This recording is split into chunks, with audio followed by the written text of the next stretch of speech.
just to kind of get you rolling here, what's the first thing you need to find in order to find the volume? If you're looking for the volume, the first thing you need is the area of the base. Now this base is going to be cut into two shapes. I cut it like that. We're going to have the first shape here, shape A, which is a rectangle. What are the dimensions of that rectangle? 8 inches by 12 inches, or 12 inches by 8 inches. So it's 96 inches squared. And shape B, which is a half circle. So how do we find the, first of all, what do we need? What do we need, the diameter or the radius to find the area of a circle? Whichever one's given, but we're going to use in the formula the radius. There we go. So the diameter is what for that circle? If that's 8, that has to be 8, right? So that means the radius will be 4. So the area of the circle would be pi times 4 squared. What do I have to remember to do that? Divide it by 2. Why did I divide by 2? Because it's half of a circle. Exactly. So what is that? 25.12 square inches? So that makes the area of my base 121.12 inches squared. So I'll leave that piece of information out there for you to use. Another piece of information that we need if we're finding surface area is we need the perimeter of the base. Well, the perimeter of this base, we have 12 inches here, 8 inches there, and 12 inches there. So we'll start out with that. 12 plus 8 plus 12. But then we also have this piece out here. How do we find that length? Well, it's a half a circle. But the perimeter of a circle is the circumference, right? So circumference is pi times diameter. So the diameter of that is 8. Why am I dividing by 2 again? Because it's only half a circle. So pi times 8, 3.14 times 8 divided by 2 would be 12.56. So that means we add 12.56 to this, which gives us what? 44.56 inches is the perimeter of our base. So I'm going to leave it at that for now and allow you to use that information to go on to do the volume and surface area. So, how do we find the volume?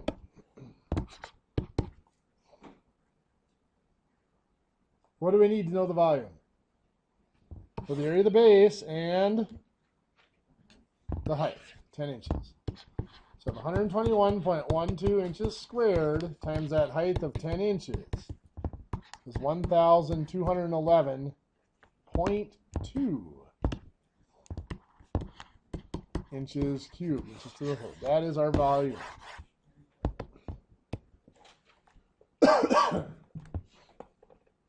For surface area. Surface area is made up of two parts. The area of the bases, which we have is 121 point, is it 12? Yep, 0.12. And there's one on top as well, so we have to put that in there twice. This third piece that we have to add into this, or the second piece, if you want to look at it that way, is the lateral area. And the lateral area is the perimeter of the base times the height. So that is the 44.56 times 10, or 445.6 inches squared. So we add those all up and we get 0.84. 687.84 inches squared is my surface area. What do you think?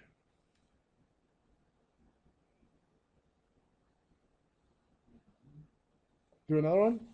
Sure.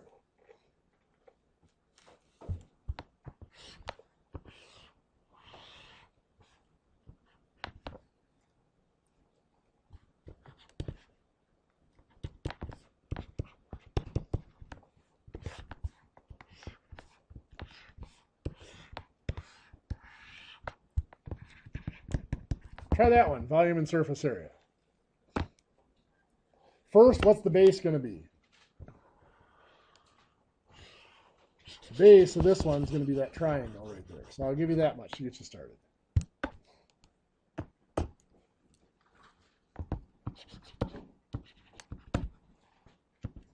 So just make sure you're on the right path. What's the area of the base?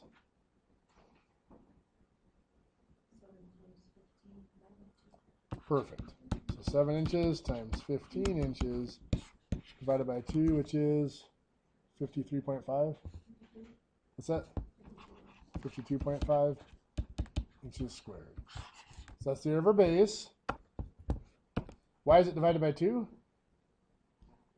It's a triangle, right? Half of a rectangle.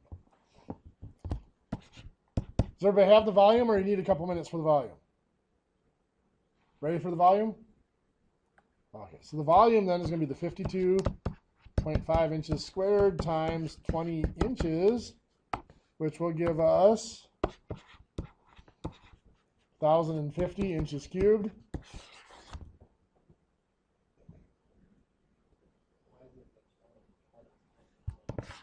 Well, in this case, it's the distance between the bases, so those are the two bases, so 20 is the distance between the bases.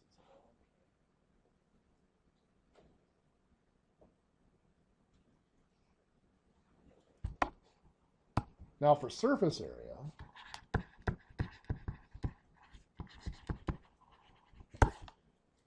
does the base appear twice?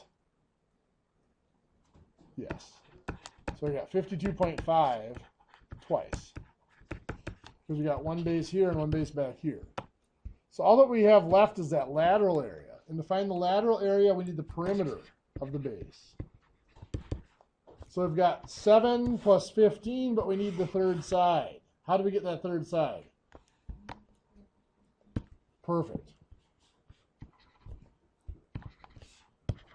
7 and 15 are the two legs. We call them A and B. The missing side is the hypotenuse. That would be C. So A squared plus B squared equals C squared. We're going to have 7 squared plus 15 squared equals C squared. Would give us, if we figure that all out, C has to be how much? 17 inches. Is that? Well, oh, that's right. We'll figure it out exactly. It's 16 point what? 552. Okay. 16.552 inches. That's 49 plus 225 equals C squared. That is going to be 274 equals C squared, so it's the square root of 274.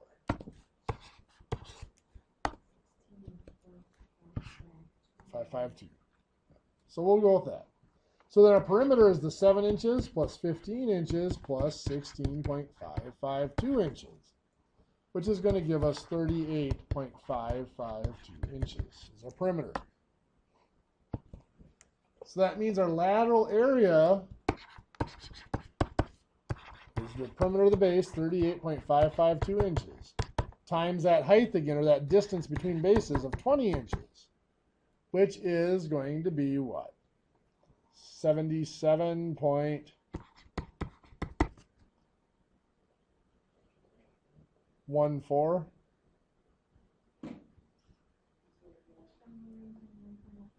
$771.04.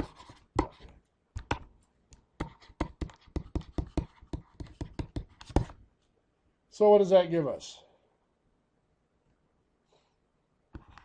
876.04. Does that look right? That should all be inches squared. How many had both of those right? The volume and the surface area. How many just had the volume right? Okay. So the surface area is still a little bit of a struggle. Okay, well, surface area is kind of extra anyway, so we'll come back to it if we have time. Otherwise, yeah, we'll let it slide. All right, what we want to focus on for today is we want to focus on finding missing dimensions in figures giving a relationship to another figure, not just to itself like we found missing sides of triangles and stuff like that. But we want to look at it related to other figures. So what we're looking at is enlargements or reductions.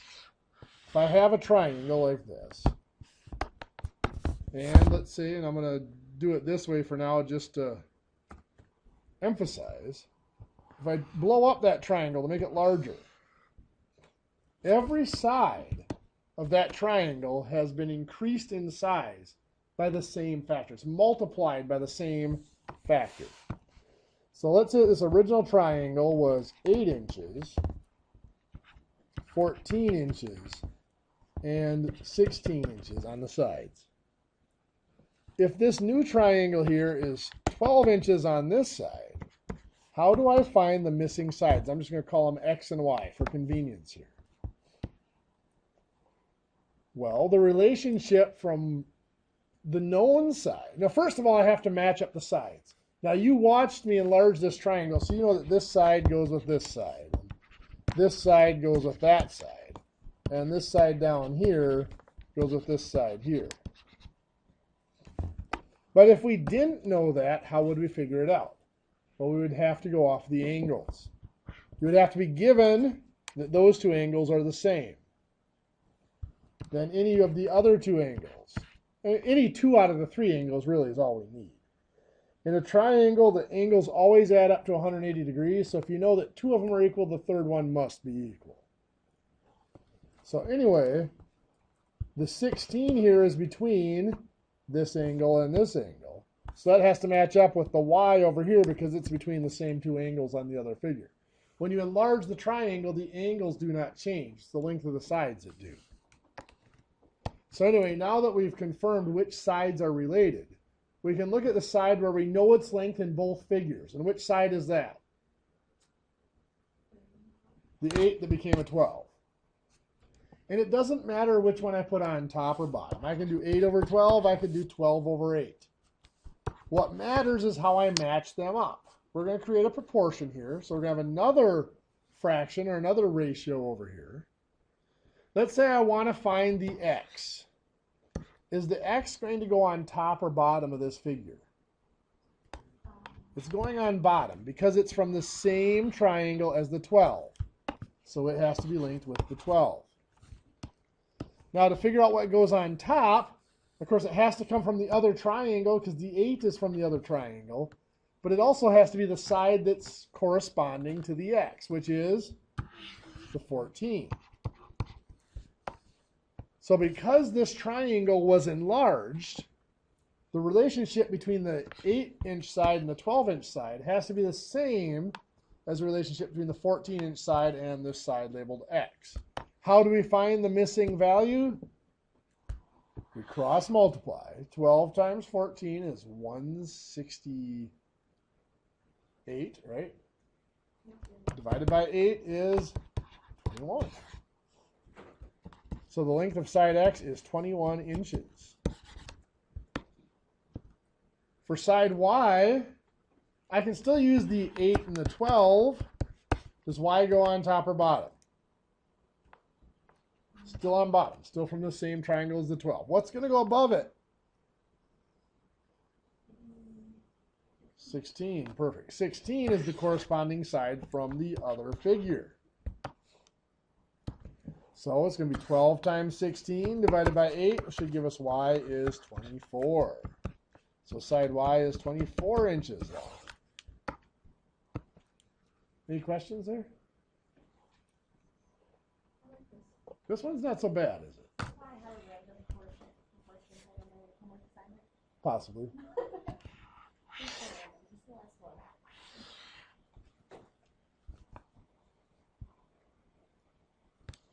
Let's do 12.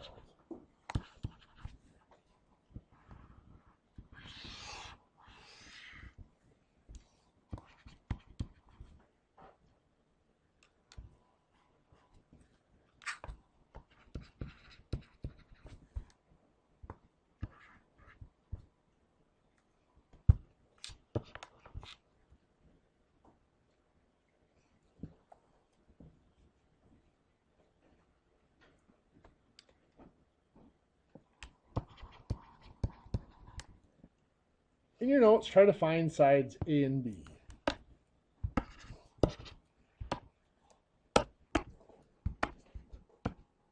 So first of all, which side do we have that we know the length in both figures?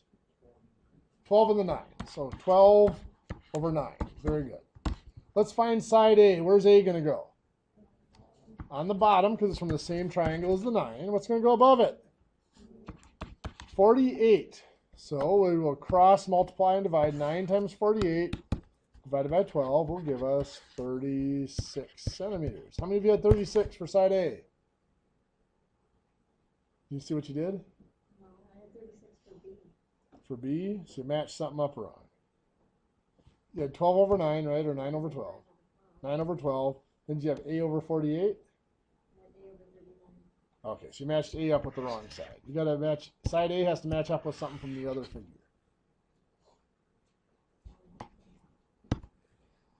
So then we've got 12 over 9 again, or 9 over 12. It doesn't matter. Side B has to go with which one, the 12 or the 9? The 12, so it has to go on top in this case. If you had 9 over 12, B would go on bottom with the 12. What's going to go below with the B? B matches up with the 39. So 12 times 39 divided by 9 gives us that B is 52. I'm guessing you had 52 for A? No? Okay. Something went wrong.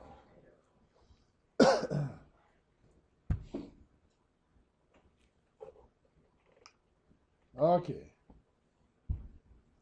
Let's try one more.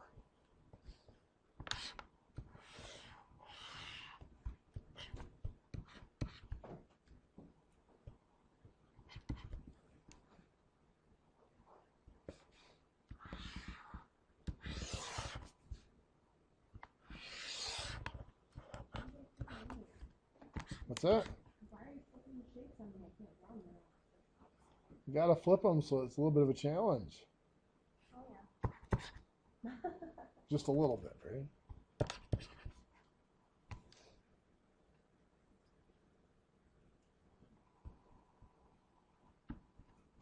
Okay.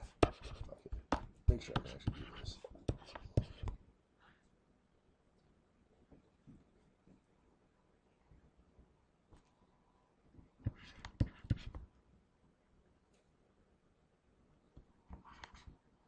Find X and Y now. Okay, so do we have two sides that correspond here that we know the length of both? The 16, and it does go to the 24. So 16 over 24. Now we could reduce that if we wanted to, but we don't have to. In fact, I usually just leave it. So now what? Which one do you want to find first, X or Y? Y. Okay, where's Y going to go? It'll go with the 24, because it's from the same figure as the 24, so it's going to go on bottom. What's going to match up with the Y? The 20. So that's going to go on top. 20 is from the same figure as the 16, so it goes with the 16. Corresponding side to the Y, so it goes above the Y. So now we will cross multiply and divide. 24 times 20 divided by 16 gives us that Y equals 30. How many of you had Y equals 30? Okay, so now let's step back then. How many of you had either 16 over 24 or 24 over 16? So you're at least finding the sides that correspond that we know the length of. Okay. From there, 16 matches up with 24 because they're both between the angle with the single arc and the unmarked angle. So those two correspond to each other. Then if we're trying to find the Y, Y has to go with the 24 because it's from the same triangle, so the Y goes across from the 24. And on the other triangle, the Y is between the single arc and the double arc, so on the other triangle between the single arc and the double arc is the 20. So 20 has to go on top of the Y. And then we cross multiply, as we said, 24 times 20 divided by 16. That gives us 30. Now for the other side, We still have the 16 and the 24. Doesn't matter if it's 16 over 24 or 24 over 16. To find x, is x going to go on top or bottom? Top. X is from the same triangle as the 16. It has to go with the 16. Now we have to take something from the other triangle because the 24 is from the other triangle here. What side from that other triangle corresponds to the x? The 9. Because the x is between the double arc and the unmarked angle. So the double arc and the unmarked angle on the other triangle is the 9. So we put 9 there. I will cross multiply and divide. 16 times 9 divided by 24 is 6. X is 6 units long. Does that make sense? How is this useful? Well, I'm going to make you do a few on homework and quizzes. That's one way it's useful. But another way it's useful.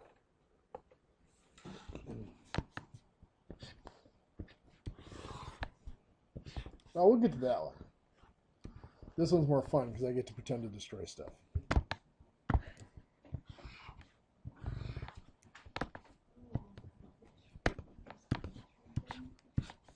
Yeah, let's say that we're going to chop down a tree. Yeah.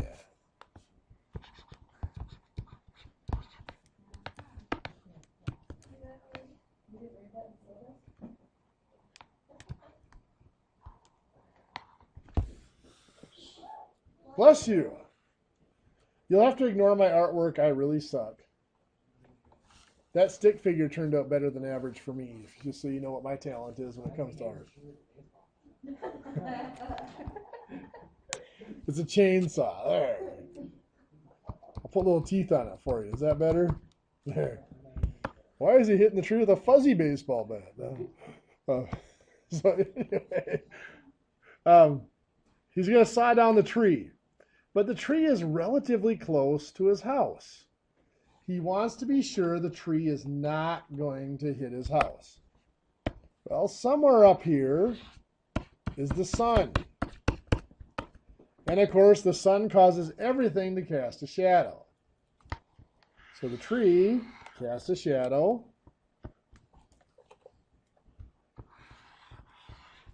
That is 60 feet long. Well, how does that help us?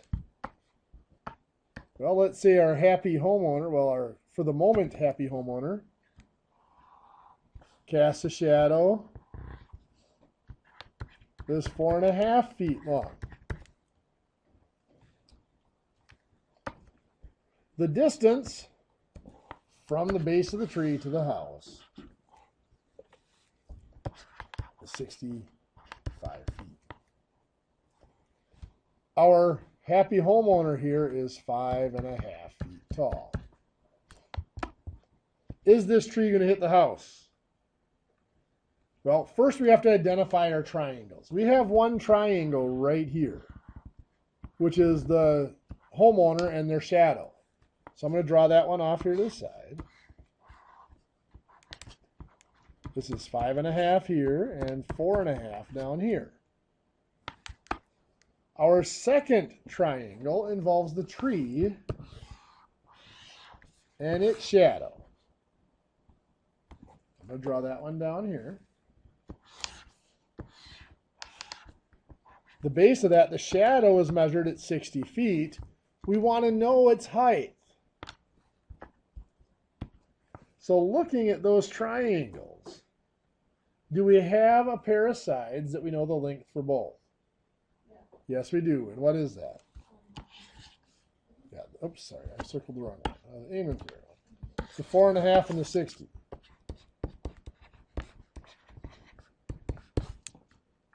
Now, in the other side of the proportion, we're looking for the height. Where's the height going to go? Yeah, both the 60 and the height describe the tree, so they have to go together. What has to go above it? Okay, the only number left is the 5.5. So we're going to do 60 times 5.5 divided by 4.5. gives us 73.33. Or 73 1/3 feet. It's going to hit the house by about 8 feet. Might not do a lot of damage, but it might crack some windows, scrape the siding, rip off some shingles. Generally annoy an insurance adjuster somewhere. Any questions?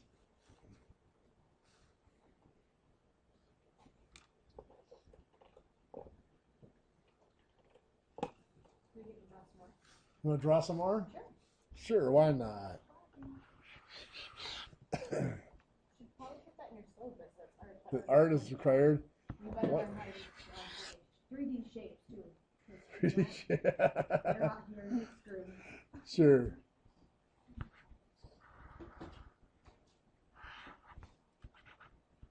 Oh, it's a boat. That, hey, good deal. You got a boat. Cool. Dictionary. So we're gonna try to cross a river with a boat here. And of course, we know that a river has a current that flows. And attempting to cross the river here, our fearless hero here proceeds to go 12 feet from shore. In the time that he has gone 12 feet from shore, he has gone downstream 9 feet. So if the distance across the river is 68 feet, how far downstream will he be from where he started when he gets to the other side at that rate? I'll let you try that in your notes. Now there are actually a couple of different ways we could coordinate this. One way is to put the 12 feet of distance crossing to the 68 feet distance across the river. So then what would go with the 12 on top? The 9 feet, because they both represent the distance gone so far. So then, of course, here, this would be our x, whatever we're looking for. So if we cross, multiply, and divide, 68 times 9 divided by 12 is going to give us what? 51? So 51 feet. Now, another way you could set that up, some people would do this. They'd say 12 to 9, because that's the two dimensions we know for every 12 feet of crossing, we have 9 feet downstream. Well, on the other side, then the 68 has to go with the 12. Notice here the 68 is connected with the 12, one above the other. Here, still connected, they're just side by side. Here's x, and when we cross, multiply, and divide, it's still going to be 9 times 68 divided by 12, and we'll still get 51 feet. So there are other ways you could set these up and still have the same relationship. The key is you have to have a relationship horizontally, so the 12 and the 68 must be related somehow. In this case, they're both the distance across that we're going across. And then we must have a relationship vertically. So the 12 and the 9 must be related. Well, they're both the distance traveled so far. Any questions on that? Well, another application of this is drawing to scale. It's not necessarily a visual, but let's say we have a relationship of 3 inches. I'll do this.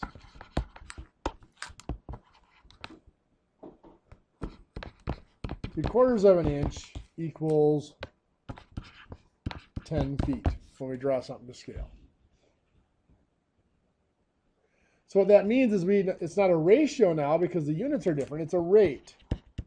3/4 to 10. If we, of course, the smaller number here is the drawn size. And the larger number is the actual size. If something is drawn,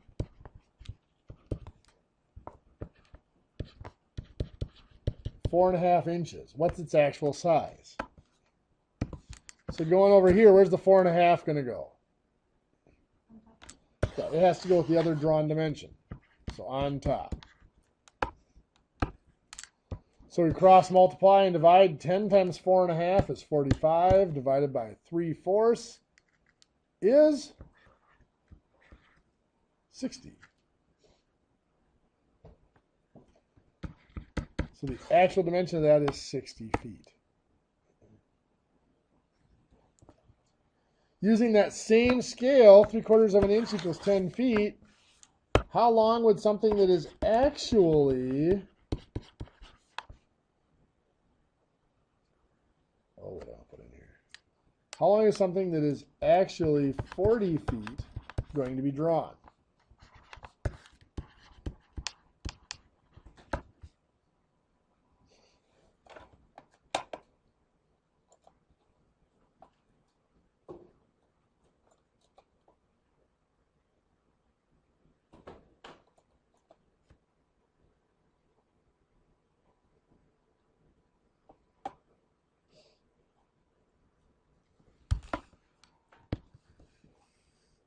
Well, we start out with that same relationship, 3/4 to 10.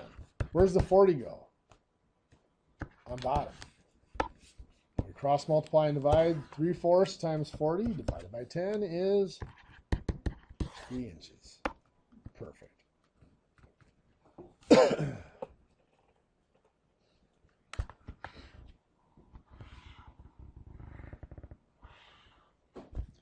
Let's take a rectangle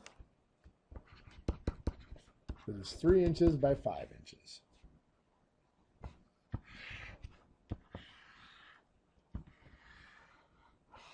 Now these are not drawn to scale, but I'm going to blow it up.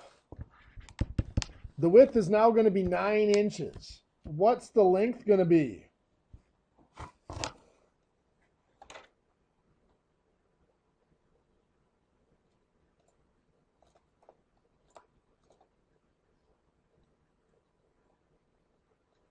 What'd you come up with?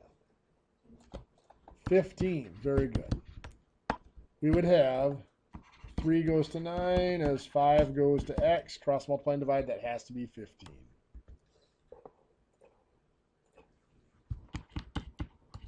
Perfect. So now we got those dimensions. What's the area of this rectangle? Yeah, 3 times 5 is 15 inches squared. What's the area of this rectangle?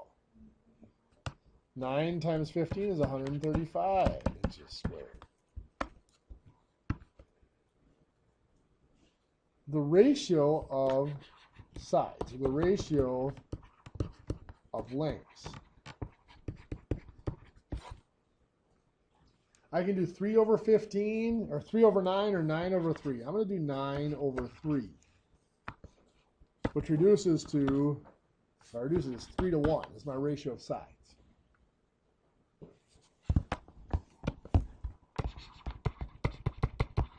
My ratio of areas is, now to keep this consistent, which do I want on top, the 15 or the 135?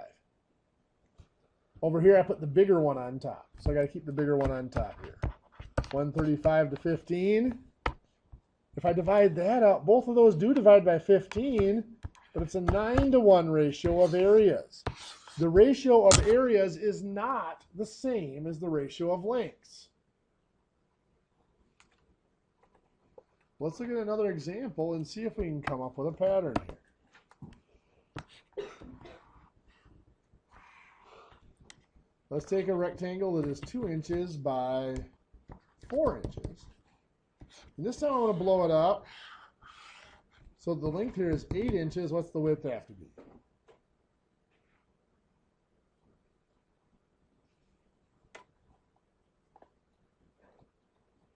It's going to end up being, oops,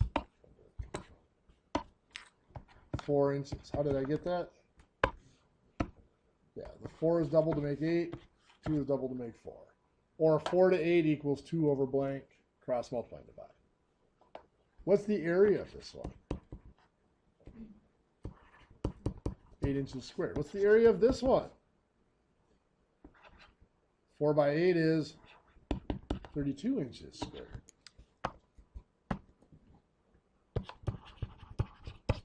What's my ratio of lengths? Well, the 8 came from the 4, which is a ratio of 2 to 1. It's my ratio of areas. 32 from 8, which reduces to 4 to 1. Are we seeing a relationship? What is it?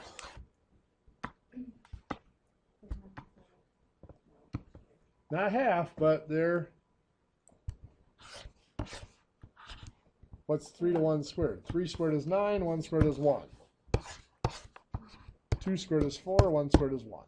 The ratio of areas is the square of the ratio of lengths. Now in rectangles, it's pretty easy to find the area of a rectangle, so we don't really care what the ratio of areas are, or what the ratio of areas is. But if we have an unusual shape, like something like this, and yes, because I suck at drawing, I'm going to cheat.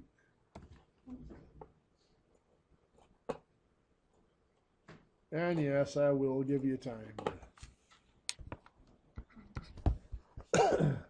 So let's say this is 4 inches and it's been enlarged to 7 inches on this shape.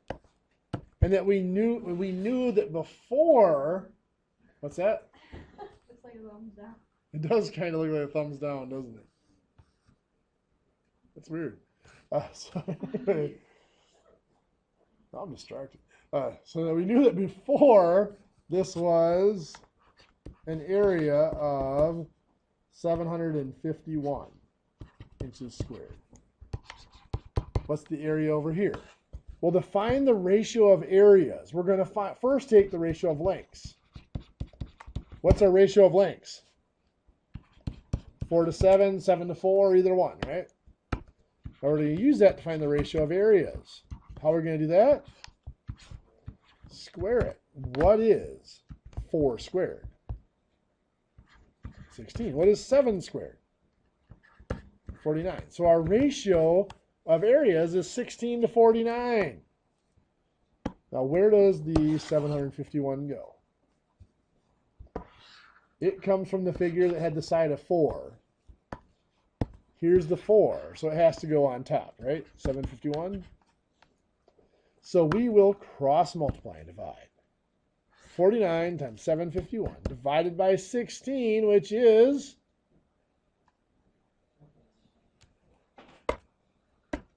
49 times 751 divided by 16.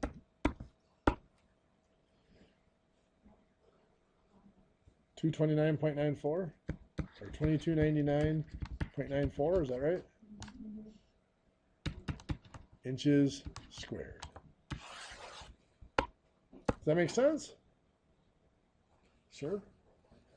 We'll find out. I like that attitude. It always makes sense when in class. As soon as I get home, I'm like, what's the... How did you do that again? It doesn't matter how many times I do it. We gotta go back to the video. Yeah.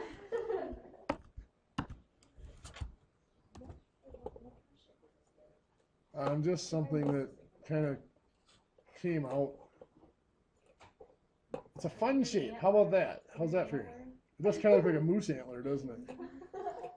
There we go. I'm way more creative than I thought I was. Let's say that's 4 feet there, and it's been enlarged to 6 feet here. And we are told that the area of this shape is 120 square feet. Find the area of this shape in your notes. So we start with the ratio of lengths. 4 to 6, 6 to 4, however you want to write it. What are we going to do with that? Square it. 4 squared is 16. 6 squared is 36. Where does the 120 go then? Top. Perfect. So now 36 times 120 divided by 16 is 270. Cool. How many of you had 270 square feet? I'm sensing maybe need for one more example. Actually, I'm sensing it's time for break.